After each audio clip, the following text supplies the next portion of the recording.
Another day.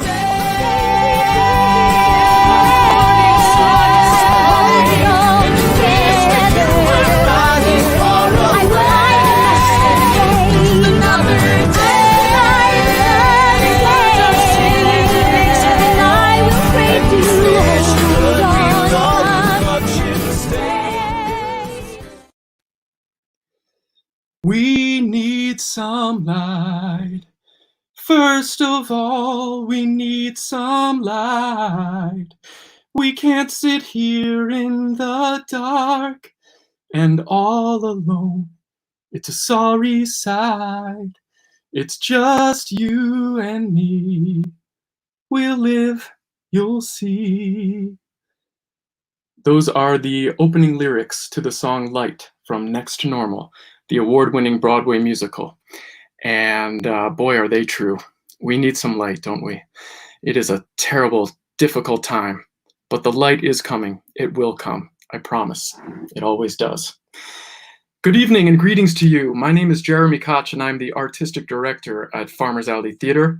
And you are watching a live event, which is part of the Farmers Alley at Home series. And tonight we are doing a reunion interview featuring the cast of the Farmers Alley 2013 production of that very musical, Next to Normal. Next to Normal is a show that is filled with great music and lyrics and such a great message, especially at a time like this, which is that life is hard and sometimes filled with struggles. But if we work through the difficult times, there will be light. Thank you so much for joining us tonight. I hope you're staying safe, healthy, and sane and creative during this difficult time. You're going to love this interview, and we want to hear from you. We want to read your comments and questions, so please follow the link below, streamyard.com/Facebook, so that you can comment, and we might even display your question or comment at some point tonight live on air. Also, don't forget to like and follow Farmers Alley Theater on Facebook, Instagram, Twitter, and please subscribe to the Farmers Alley channel on YouTube. Now, don't disappear early tonight because later in the interview, there's going to be a very special video clip that you're not going to want to miss, featuring some archival footage of this very talented cast with our production photos mixed in. I can't wait for everybody to see it. I loved being in the cast of this production and working with such gifted artists like our marvelous directors, designers, musicians, and crew members. And I was also thrilled to share the stage with the incredible performers you're about to meet, and I want to get them out here. Ladies and gentlemen, please give a virtual welcome to the cast of the Farmers Alley production of Next to Normal. Here is Michelle Duffy, who played Diana Goodman. We've got Trey Ellett, who played Dan. Adrian Eller played Natalie. Alex Pracken was Gabe. And Ryan Vasquez was Henry. And I was both doctors, Dr. Fine and Dr. Madden. Hey, everybody. Welcome. Hey. We are live on the Farmers Alley Facebook page and YouTube channel. How's everybody feeling, all things considered? Good, happy to be here. It's been 7 years, you guys. Can you believe 7 years ago we were rehearsing this amazing show? It truly popped.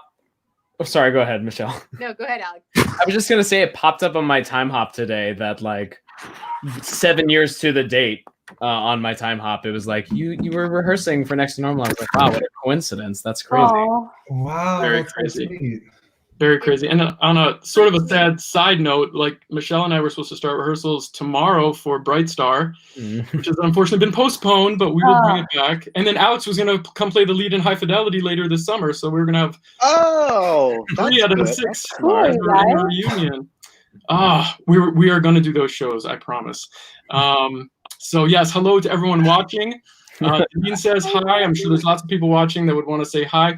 Like I said earlier, please follow that link, put your comments and questions in the comment section below. We'd love to hear from you. So, dear viewers, in case you don't know or remember, Next to Normal is an amazing award-winning musical which centers on Diana, a wife and mother who is bipolar, and it's how she and her family cope with her mental health issues and how the people in her life, doctors included, don't truly understand what she's going through and don't really know how to help her. The musical tackles some big issues like grief, depression, suicide, drug abuse, and the irony of trying to appear like the perfect suburban family. Right, doesn't really sound like a musical, but it did sort of change the landscape of musical theater, right? I mean, it kind of gave permission for creators and writers and composers to go down some dark roads, right? But I think what I love about it is what I said earlier, is how it ends with that hope, and with that, the idea that if we stick together, if we fight through it, we find out who we are, and we can find that light, right? So let's just talk a little bit about the show itself. Michelle, I mentioned Diana briefly, and the things she struggles with. But tell us a little bit, tell our viewers about her theatrical journey. What does she go through, and how did you bring her to life? Ooh, what she goes through. She's in a what we would think is a decent state. She's kind of maintaining. Excuse me. Oh. I've got a. Oh, excuse me. Oh, I got a text. she's fallen. She can't get up. Oh. The way the show is so brilliantly written that you kind of don't know what's happening. She just seems like a normal mom trying to, get her kids off to school and, be with her husband, and, has normal parental worries. As it goes through, you sort of see where the breakdown is happening, and that she's not dealing in a normal way. And it's mixed in with grief. It's mixed in with the whole bipolar thing coming from grief, how the family dynamic is, what she's struggling through. So it's a kind of, I don't know, like you said, you've already kind of explained sort of the plot.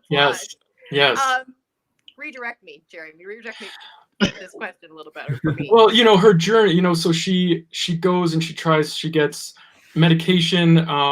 She tries to talk it out with Dan and with her family, and try to make it like everything's okay.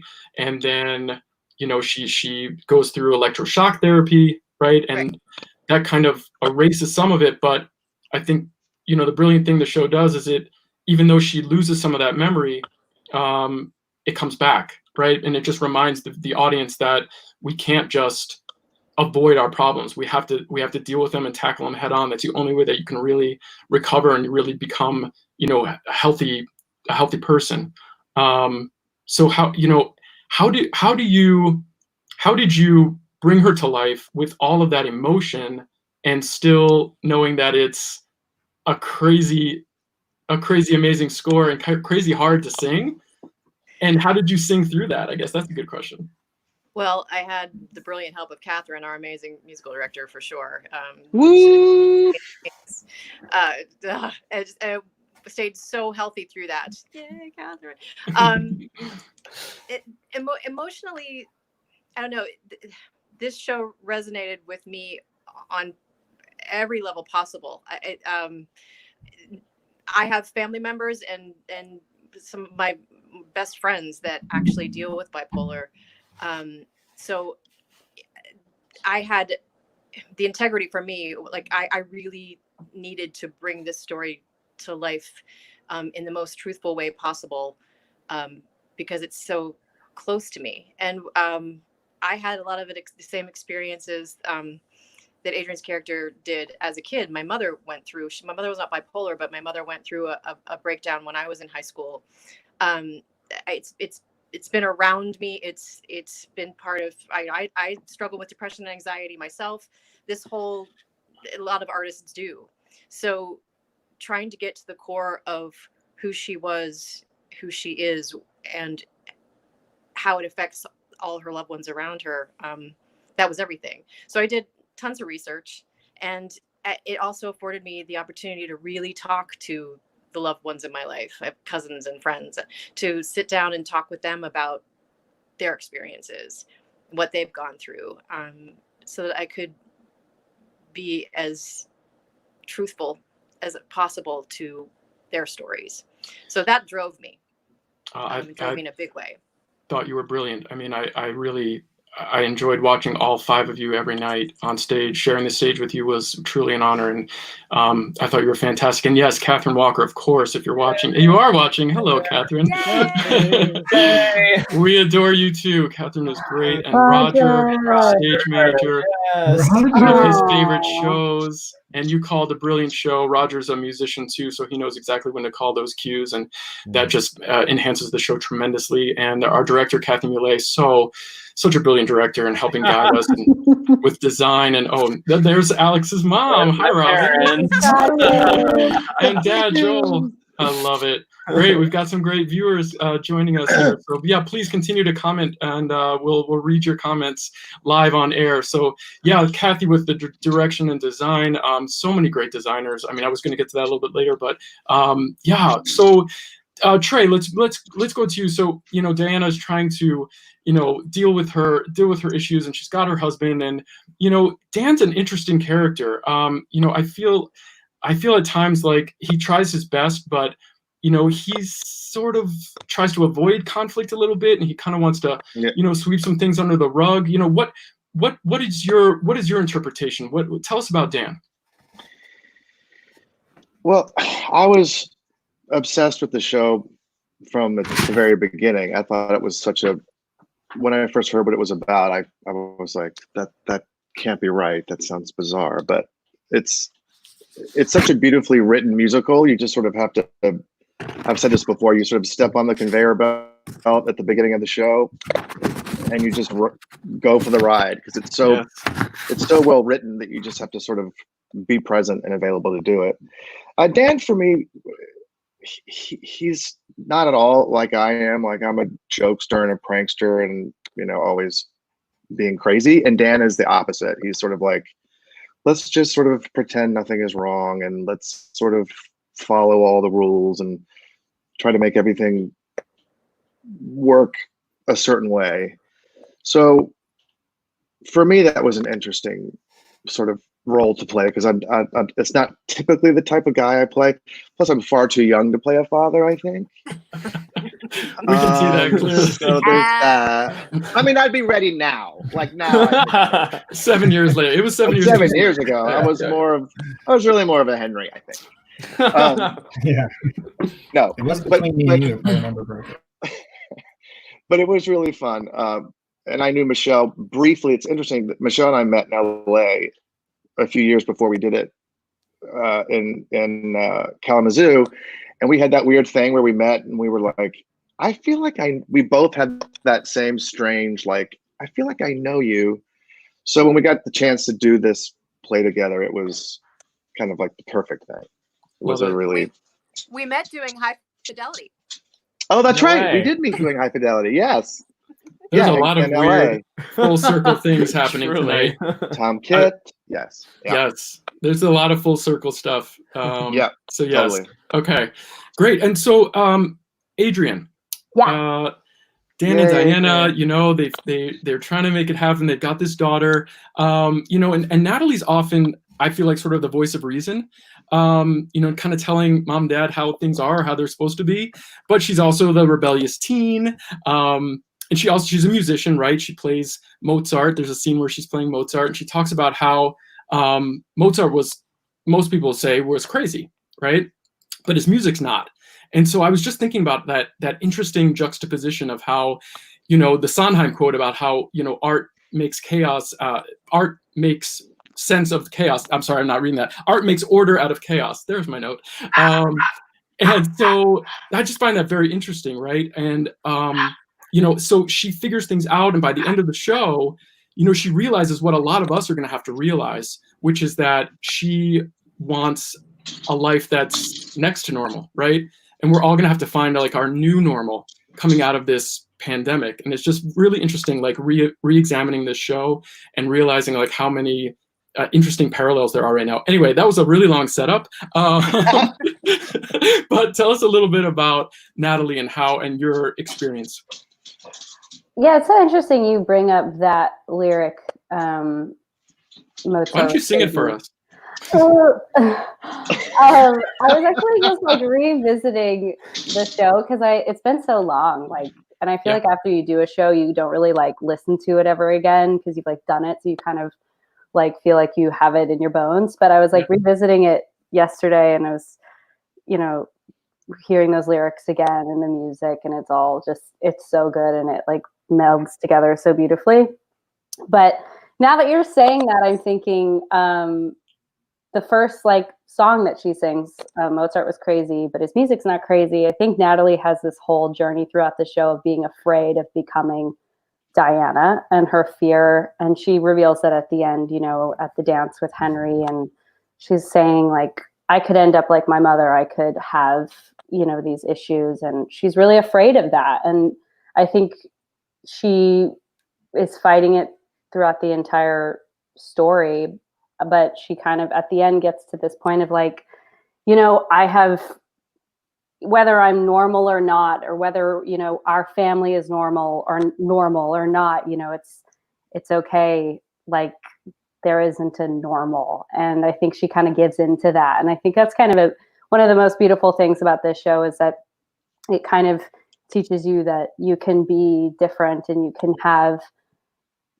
issues and troubles and talk about them, and it's okay, you know, we're all human. And you know, so that's like, Natalie's an amazing character. I've like loved this show forever. Like Trey, like I started listening to Next to Normal in high school, and I remember being like, what is this? This is the coolest thing. And I remember they only released like the first like 5 songs, and I was listening to it on my mom's computer. Like it was like I'm Alive and Superboy and the Invisible Girl and a few others. And that was like, I got to go to New York every like few years with my dad. And that was like, I have to see Next to Normal. So then getting to do it was amazing. And it's such a beautiful story. And I was such a thrill to play her.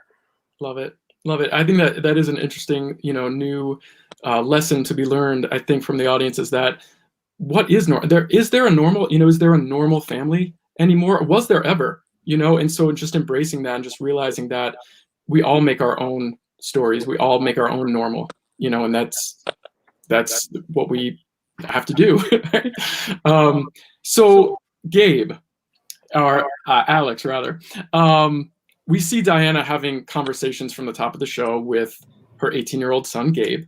But spoiler alert, sorry to anybody who's watching who doesn't know the show, you know, Gabe is actually not there. He's not there. And so, you know, he's not there. No, it's a little high, I guess. I can't. He's That's not a little high. Catherine, are you out there? Catherine, what's my mix there? Please help Trey with his cricoid if you can. And help. So come to find out, unfortunately, Gabe died at a young age, and it's something that Dan and Diana had to deal with. And, you know, it was a really traumatic event, obviously. And so Diana doesn't want to let go. And so she's keeping him alive in her heart and mind. And that is another interesting theme with how we, you know, keep people alive in our hearts and minds, and we keep them present. But she's really doing that, and she sort of sees him, right? But how do you? She's like a figment, right? You're like a figment of mom's imagination. How did you do that? How did you take on that role? How did you bring him to life? You know, it was a challenge because, like, as you said, he's not his own character. He is the way that Diana sees this non-existent person existing at the age of 17 or 18, 17, 18, something like that. So it was interesting. It definitely took me a little bit of time to figure it out because Gabe is this manifestation of all these inner workings within someone's mind. And it took me a lot of time to figure out what that meant, both from Michelle's interpretation of the role, but both from like a psychological standpoint of understanding, you know, like what someone who in real life is going through this, what they would imagine and how that person in their mind would interact with them, and how that person would also see that person interacting with the people around her as well. So it was definitely a very interesting challenge to come up with this character that felt, it felt so different from anything that I had ever worked on in a show before, but it was ultimately, Next to Normal is one of those shows that is very special in the fact that I revisit it every once in a while and just give it a listen. And the older you get, the more experiences you have, the more that the meaning of it shifts and evolves. It's always changing. It's never stagnant. And it because it is that deep and complex and has so many layers, you're constantly finding new things and new angles that the writers were coming at it from. And it's so rewarding. I remember like figuring out this role, and even at the end of the run still thinking like, wow, there's still so much more to discover about this show and this character. And like those are the roles that are the roles and the shows that are most exciting and rewarding for us as actors. For sure. Really, really special piece. It's interesting how, Gabe is really the key to the happiness and success of, the mental health of both Dan and Diana. I mean, Diana has to sort of let him go, and Dan has to actually embrace the fact that of that loss, right? So yeah, crucial. Yeah. All right, and then Ryan. So we get to see, Natalie in her life, and she's got a boyfriend named Henry, right?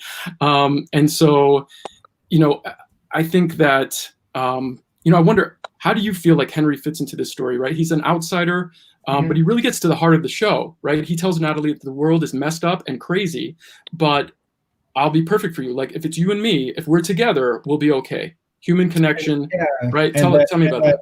And that she is imperfect and all of those things too, right? And that like the world is one thing, but that like we all, right now I know that I'm struggling with like, I'm on the internet all the time because my generational thing, it's just like everything. And I'm on Instagram like all the time. And it's like my friends are knocking out like 20 books. And like another one of my friends is like watched all of Netflix, but like in a smart way, like saying all the, and like, and it's like, it compiles into your brain of like, wow, these moments where I feel frozen that like everybody is having, you feel like you're somehow like incomplete. And I think that Henry is like, has some sweet songs and some sweet scenes, but like the depth of it is in like what he sort of represents, right? Which is that he allows Natalie to see that despite these things that are not going to change about her, in that last hey, that they sing, where she says, I could end up like, sitting staring at walls and throwing shit down the stairs and like all of that, like, and she's like spiraling, thinking like, I will be incomplete, like I will not be.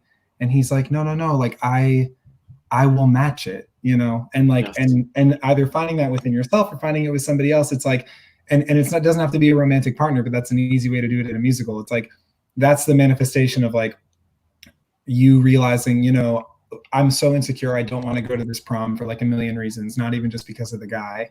And it's you looking yourself in the mirror and being like, actually, like I am just like enough and just gonna go, like it doesn't matter, and so if he like represents that sort of mirror for her, then like that's what I always try to think of it as. I'm not over here with like a, it's not that type of role. It's like it's something else. It's like levity. So it's nice to be that role in a show like this, Absolutely. And you guys had such great chemistry together. And I'm going to get to that later because you guys knew each other before this production, right? Ryan and Adrian?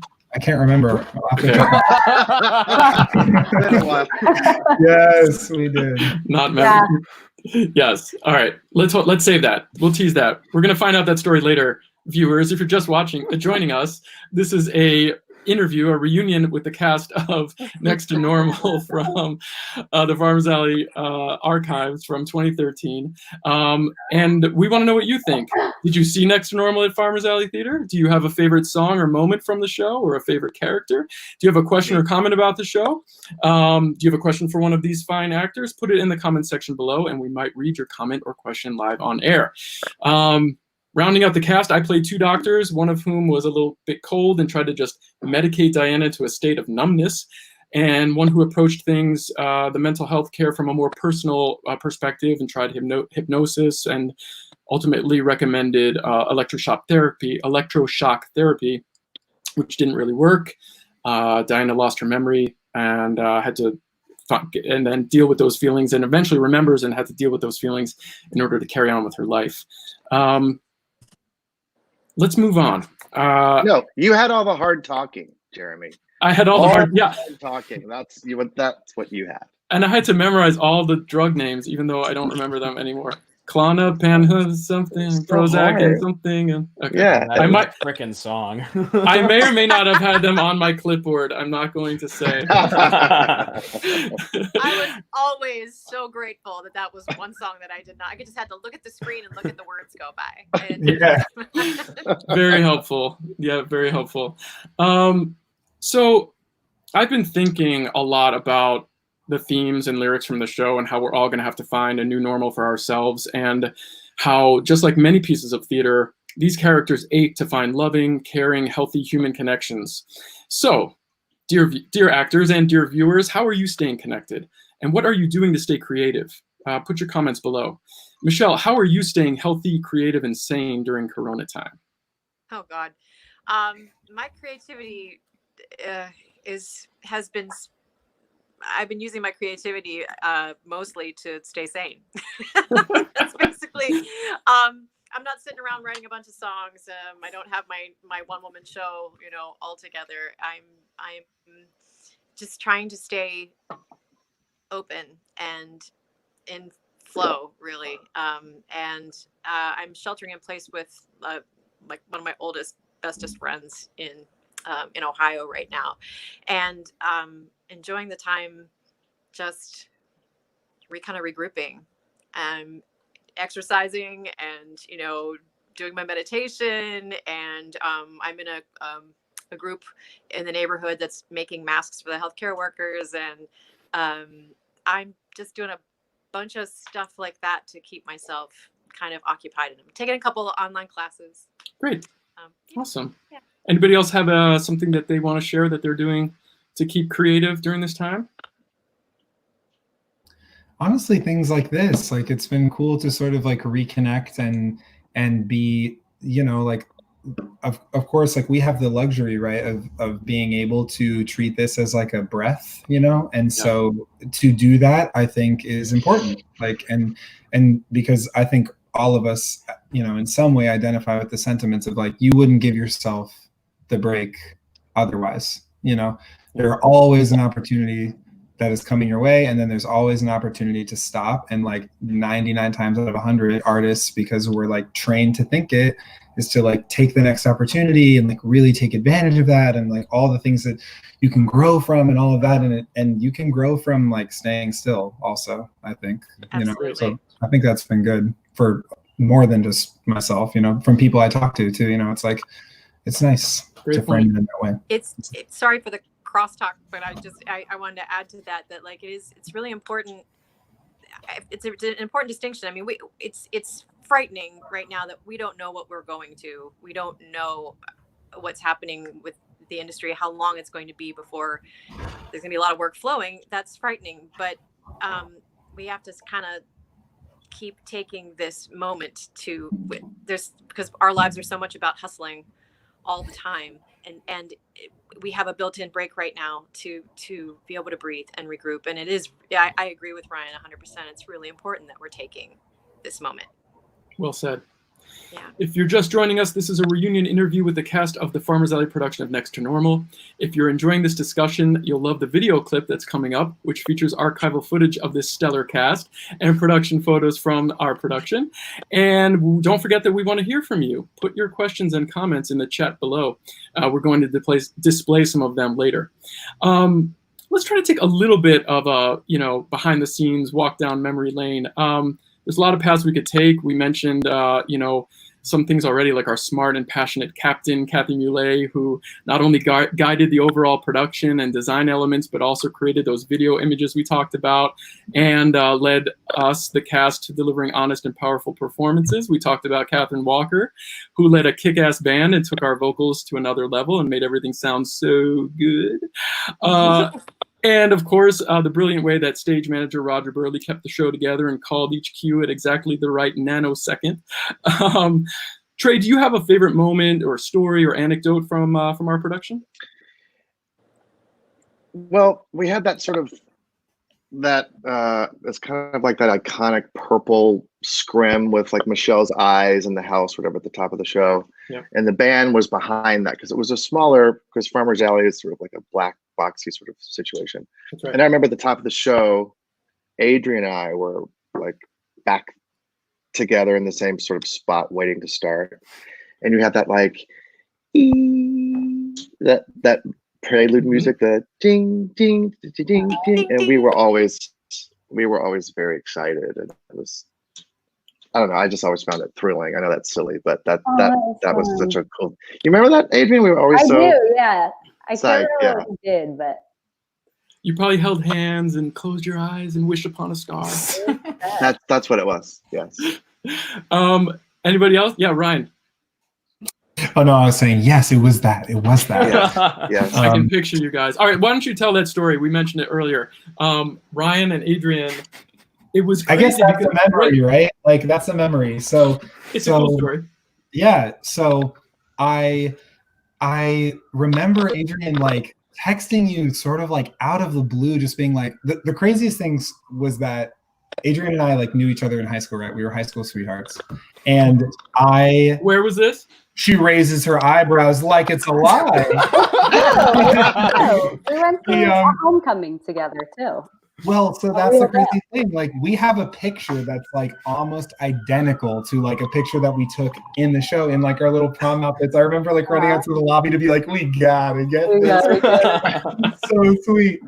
But I texted you being like, you know, what are you doing over the summer or something? Like we were just like chatting about this or that, and we were like, yeah, I'm doing Next to Normal at this theater in Michigan. And I was like, there is no way. It's crazy. Like the odds of that. Because you auditioned in Michigan, and I sent in a tape from, I was in school at the time, and I emailed Jeremy directly and was like, if you're still taking tapes for Natalie. So the odds of us just like ending up in the same spot and then, you know, knowing each other before, it was so fun. It was like the greatest coincidence ever. And that's why they had such great chemistry. I just love that. Like I will never forget that like moment of being like, you're doing it where? Like I can specifically remember where I was, like sitting on my couch being like, we're talking about the same theater. Like yeah. It's so weird.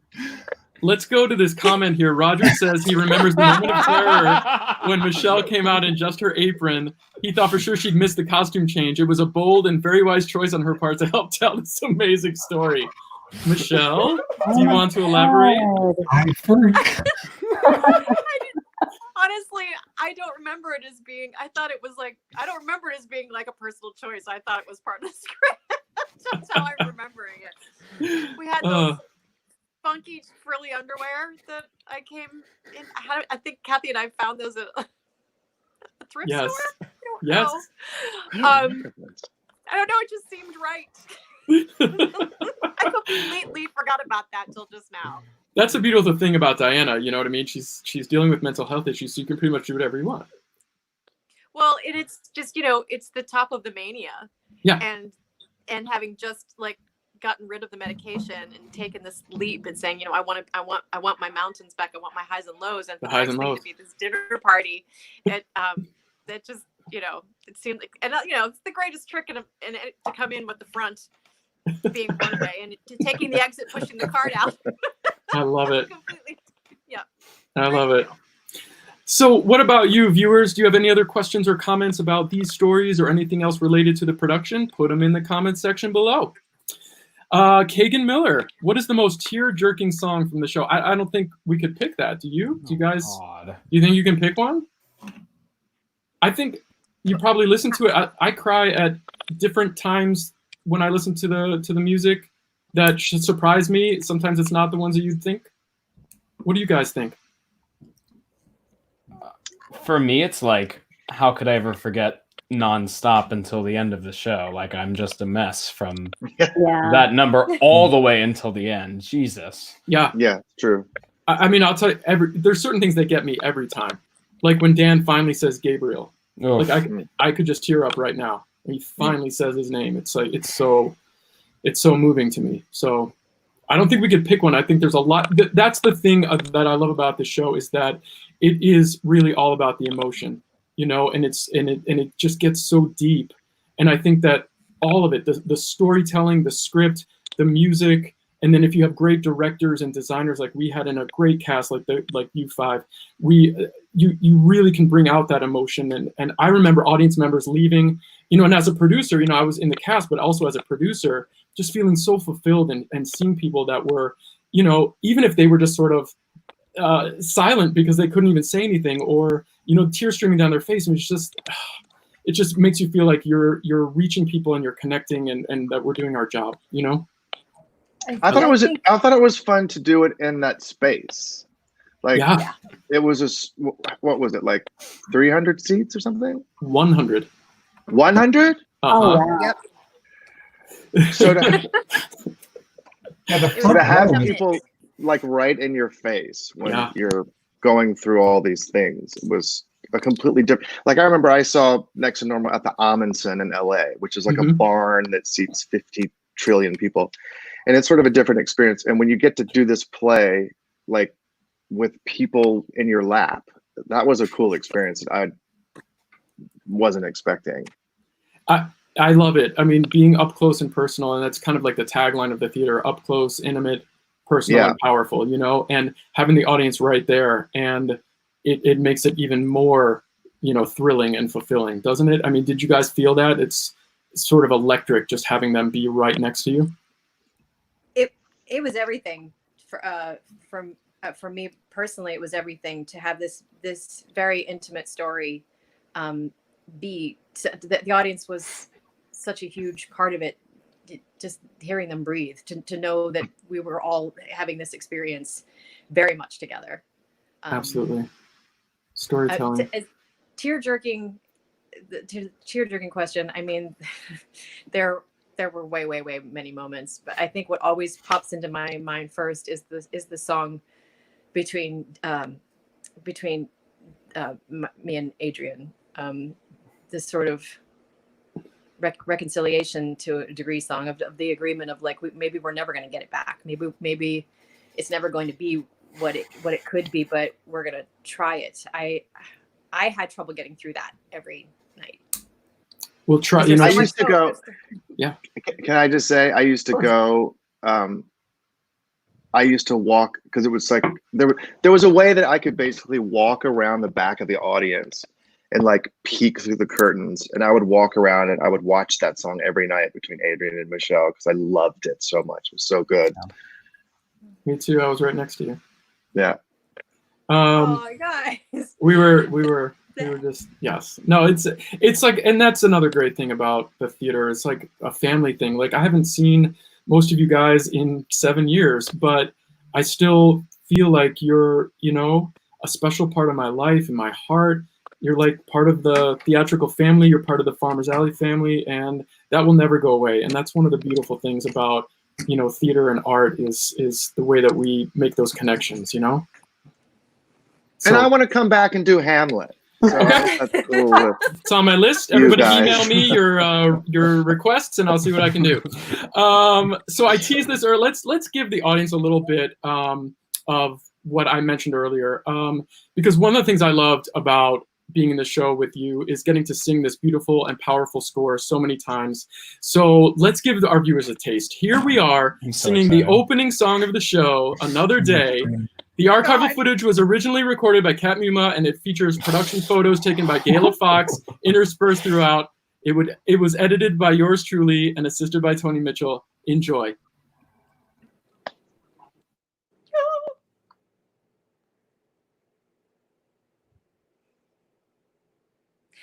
Alex covering his face. They're the perfect, loving family, so adoring, and I love them every day of every week.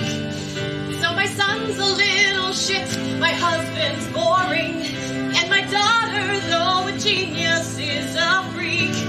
Still I help them love each other, father, mother, sister, brother, cheek to cheek. So it's times like these I wonder how I take it, and if other families live the way we do, if they love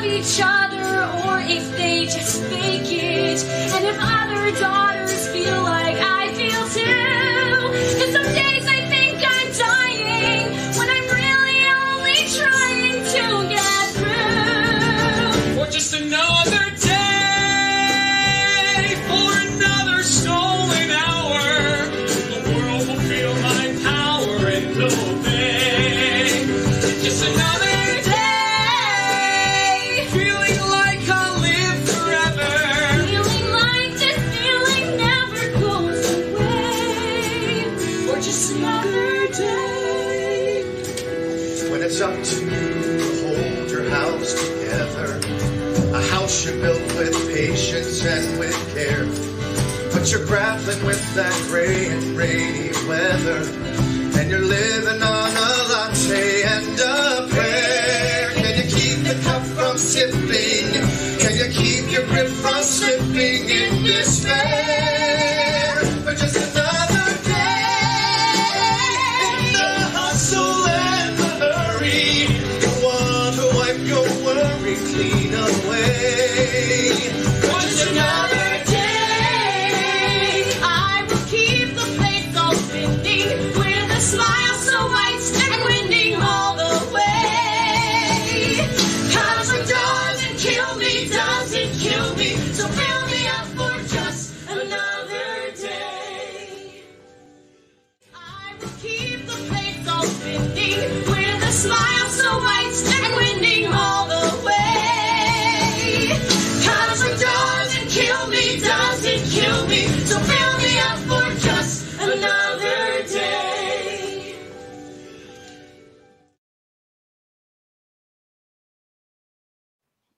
Oh, Yeah. You guys. Phenomenal. Wow. That was thrilling for me to listen to. Hey, Bob. Bob misses us. We miss you, Bob. Man, that brings back so many memories, doesn't it? Yeah. Oh my totally. god. And although it features the four main characters, I promise Ryan and I were singing off stage, so it is awesome. You were hot in this microphone. Do you remember how we were like the set was like there's a big wood and we were just like singing up against Literally. the wood. We were like, Yeah, it's amazing. It's like basically a recording studio. I was like in there, like really living. Yes, we were. Seeing that, I just want to give a few shout outs to the other designers, like our sound designer Les Batts and our scenic designer Nick Mamet. Just the idea of like that steel set kind of paralleling like the cold steel exterior of Diana, but like what's happening underneath her. And prop designer John Muley, we miss you, John. Costume designer Robert Jordan, lighting designer Lanny Potts, and everyone else that worked on the show. We're just so grateful. Okay, wow. Any other thoughts about that? I was telling Jeremy before everyone else got on, because Jeremy sent us a little bit of the archived, and I was glancing through it, and I was like, this show is really good, y'all. Like, this cast was so fantastic, and it was just like truly like everyone was so great for their roles, and it was just so awesome to revisit it, and revisiting right now, like it's honestly so special. Love it. Jeremy, you're gonna have to send it to me because I didn't know how to get it up on my phone, so I caught that. No, Michelle, you're kidding. You couldn't get the file? It's not like you. I know. Well, everyone, you can watch this. This is going to be available to rewatch on the Farmers Alley Facebook and YouTube pages. So you can rewatch this whole interview. But yes, I will send you whatever you want. You darling diva. I will email you anything you need. Didn't Michelle Duffy win like the Wild Award for her performance as Diana in Next to Normal? Michelle Duffy didn't lead with that. Why was that not? Why is it on like ticket below me? It should be. I'm going to add that. We're gonna put that in a post. Is that what it's? Sorry, my computer went out for a second. Isn't that what it's called? It's Wild or Wilder or something? It's named after Oscar Wilde, so Wilde with an E. So yes, Michelle, I've heard of him. You won a Wilde Award for Best Actress, Best Leading Actress for this production. I mean it was really no surprise. That's probably why I didn't say anything, because there we go. It's really not a shock at all. You were truly stellar, though. I mean, really. Thank you very much. Thank you. Yeah, you were. It was a entirely group effort. It just. I still remember Kathy and I took a lot of video submissions, like Adrian's, which was fantastic, and Trey's. Alex and Ryan, we saw you live at U of M. You both were going to U of M at the time. Michelle, your video I still remember to this day, and we still mention it. Kathy's a teacher, was, but still is. When do we ever stop being teachers? My wife Deneen is a teacher. We talk about your video to this day. It was really powerful, and if actors can learn how to do that, it's a really great life/career skill to have. So And we're gonna roll that. Are we gonna roll that footage now? Or? Hidden Carrie. Let's take a listen. I hope we still have it. Kathy, if you're listening, and I think you are, let's try to find that. I think it might be somewhere in our files. Uh-oh. Yes. Oh my God. I would die. Post it now. All right. So speaking of careers, I just wanted to branch out of Next Norm a little bit. Yes, and talk about what people have been up to since 2013. And I just want to start with Ryan, because Ryan Why? Vasquez. Why would you start with Ryan? I mean, it's crazy. I don't know why you would start with Ryan Vasquez. First of all, the mustache. Second of all, Most of all, the mustache. Most of all. the Be mustache. abundantly clear. Very secondarily, Ryan made Broadway history not too long ago as the first person to ever play 3 of the leading roles in Hamilton the musical. He played Hamilton, Burr, and Washington all in the same week. And Kurt, everyone, that's it. We're done. Good night, everybody. Ryan, Good tell night. us about that. Yeah. And 5 shows sitting backstage playing Uno. There he is. Ryan, here's your Instagram post picture. Tell us about which That's costume is which, and what were you thinking and feeling that week? Yes. The true story is these are not the actual photographs of the actual week, but it is representational of the thing. The guy on the right there is Alexander Hamilton. If you look very closely, you can see the lace front wig that I'm sporting for 3 hours and 1 minute. And then Aaron Burr is the middle, and Washington. It's before the show, so he's still in the regular parchment, because only Burr is not in that white parchment garb, like for the very start there. So awesome. That must have been so thrilling. I mean, it's historic. I mean, how many people can say that they, made Broadway history, man? You are one talented fella. Thank you, man. Yeah, no, it was like, as is with these shows, it like starts to become routine, right? Like even before I was off stage covering those roles, I was in the show every night and covering those roles. And so like you go on for them enough that a week like that almost like passes you by, and you don't even realize like that you're playing a lot of roles or tracks in the week until somebody is saying like, yo, man, like you've been on a lot this week. And you're like, yeah, I guess I have. Like I was on Tuesday, and like then that random Thursday, and now it's Sunday and I was on again, But yeah, like I love being in that show, obviously, for the same reason that I love doing a show like Next to Normal. It's like it's smart. Everything that you're saying is purposeful. There's nothing ornamental about either show. You're doing everything you can. If you choose, you can dig in, like regardless of what part you're playing. Because people are always like, what's your favorite? It's like you have favorite days of doing them maybe, but like they're all amazing in shows like this. Like all the roles are amazing. Like the Dianas and the Henrys are all like have moments that are like, that's great. No one's an accessory. So how did you find it? Did somebody say to you, Ryan, you made history, or did you sort of figure that out? No, it's like kind of like these buildings like have the lore is like very around, and like Hamilton is like uniquely that, right? Like there's so much, like everything's been documented. Like they're not thinking back 15 years like, oh, this show came out in the age of sort of like internet, social media, like people know these things. And so yeah, I mean we all know sort of who has done who used to cover which roles, because it's sort of everybody then goes on to like play them on a tour and then come back and cover a leave. And so so it's like a funny family of like, oh, you've done that and that. It's like, so have I. And like, oh, you did that in the same day. Like, that's crazy. Like things like that, Awesome. Yeah. Well, congrats. That is super cool. Thanks, man. Yeah. You were also nominated I just want to say you were nominated for a Drama Desk Award for your work in a new musical called The Other Man. The Wrong Man. Yeah. The Wrong Man. Trey saw it. I saw it. It was so great. It was so cool. I loved it. Very cool. And full circle, when I saw Hamilton in Chicago, I took Deneen and her parents, John and Kathy Millet, and we saw it in Chicago. We saw Joshua Henry play Aaron Burr, and Joshua Henry was the star of The Wrong Man, right? Well, Yeah, he was the only bad thing in The Wrong Man, but Yeah, Josh. Yeah. Especially the voice, just like yeah, not, it's terrible. Josh Did is she- the most incredible singer I have ever heard in my life, and he's Remarkable.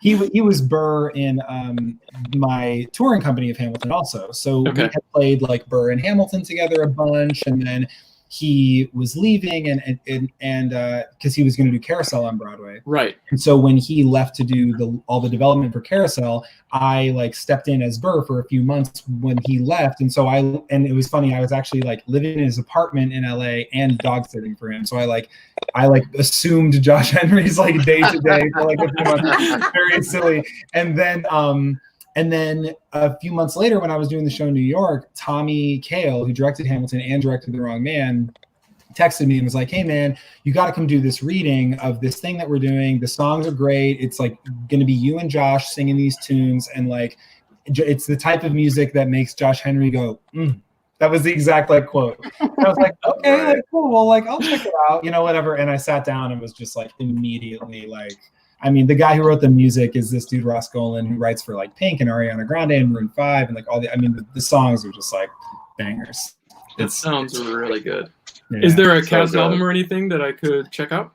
Ross actually recorded. So Ross used to perform this as a one-man show with just a guitar, and he never wanted to lay it down anywhere because he wanted people to experience it live, which is like super cool considering the circumstances now. So he after basically like hearing Josh sing a single note, he was like, "Oh, you can make it a musical though. Like, go ahead and do that." But he, as kind of like a parting sort of like this phase of it, as it develops, he's like, "I think I'm finally going to record it of me." So he recorded an album of the original sort of piece of him and the guitar and some other instruments that's on Spotify and Apple Music and all that. That's amazing because you could hear the writer do it. Okay. And the cast But album, not you guys?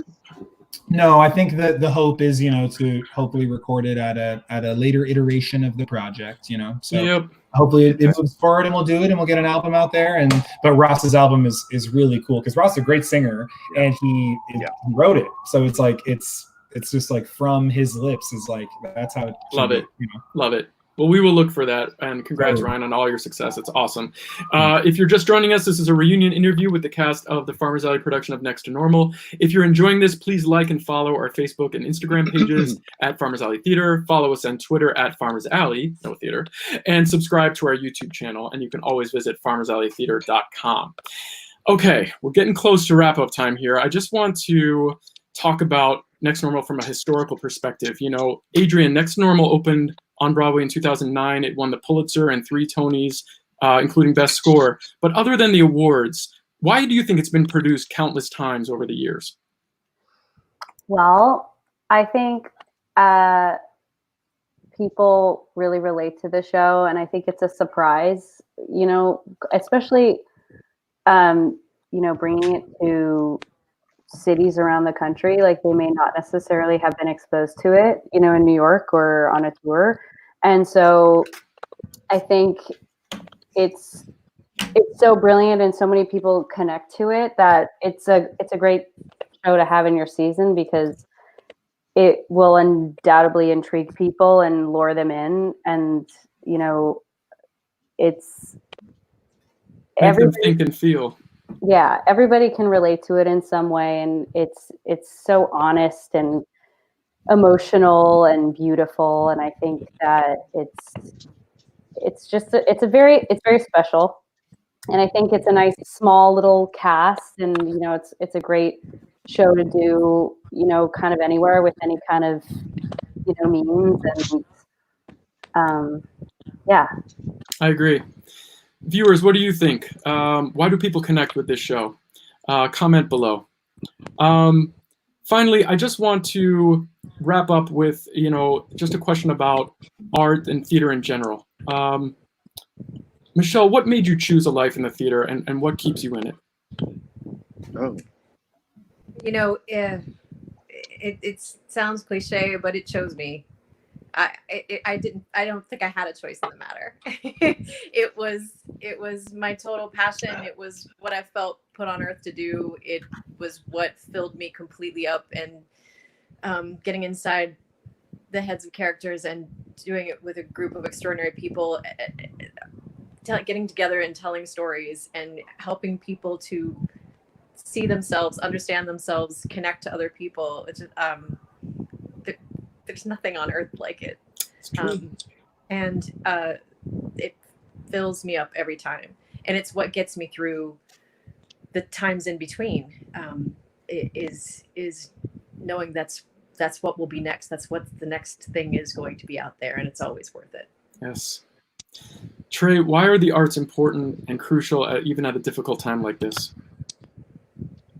Well, when this all went down, so many people were saying, every time you hear people give you crap about the arts and funding for the arts, and the arts are second to sports and schools, et cetera, what's the first thing that everybody turned to in this pandemic quarantine? It was like Netflix and movies and music. And I mean, it's that thing that connects us. So I think sometimes we take it for granted, but I think more than ever, people now going through this crazy time. It's so crazy. Like, I'm losing my mind. But the thing that gets me through are my people, my Zoom meetings, people with my friends, and my Facebook and my Netflix and films, and doing things that I've never had the time to do, watching movies or listening to music. And it's everything. And maybe it's a good thing that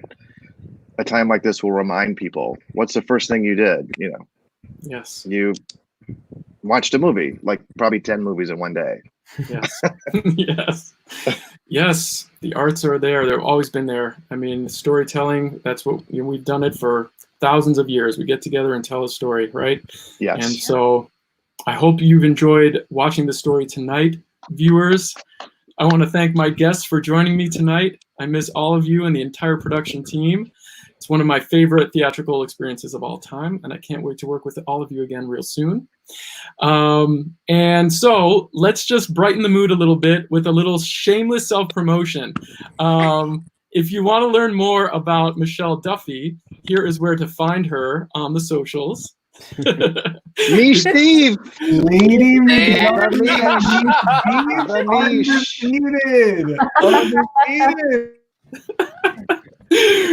If you want to learn, it's gonna be my pseudonym for here on out. Let me tell I'm you. so glad.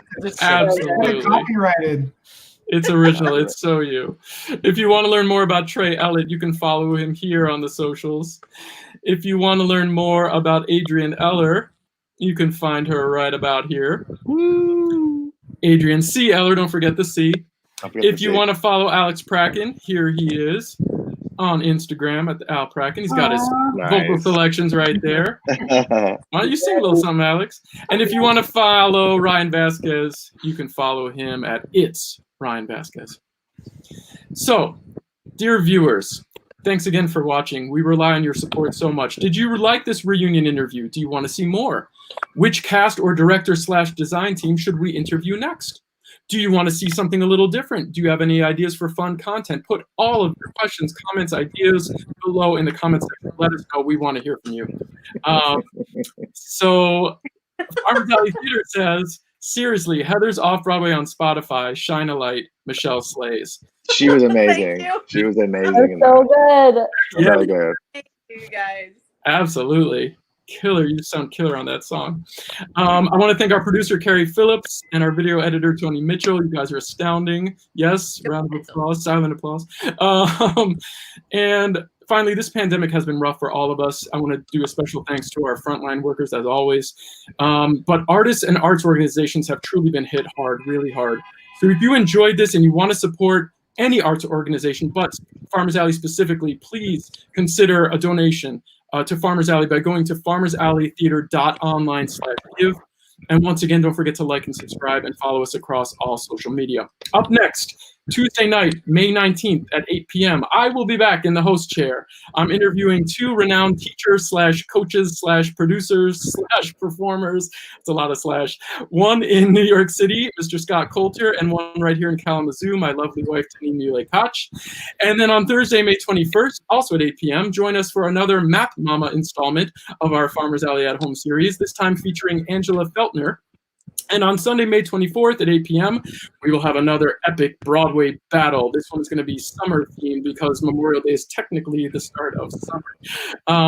Deneen says these folks have amazing credits. I encourage you to look up their social media pages and check it out.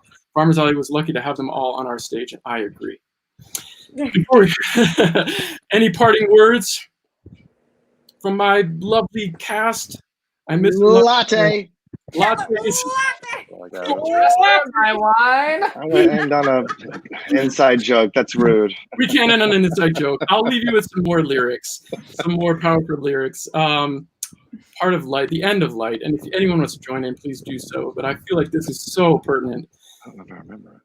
Day after day, we'll find the will to find our way, knowing that the darkest skies will someday see the sun. When our long night is done, there will be light. There will be light. And yes, there will indeed be light, everyone. I know it's hard, but there always is light after the dark skies. Thanks again for watching, and we'll see you at the theater. Thanks, Jeremy. Thanks, Jeremy. Bye, y'all. Bye, everybody. Great to see everybody. Peace, love, and lattes. Yes.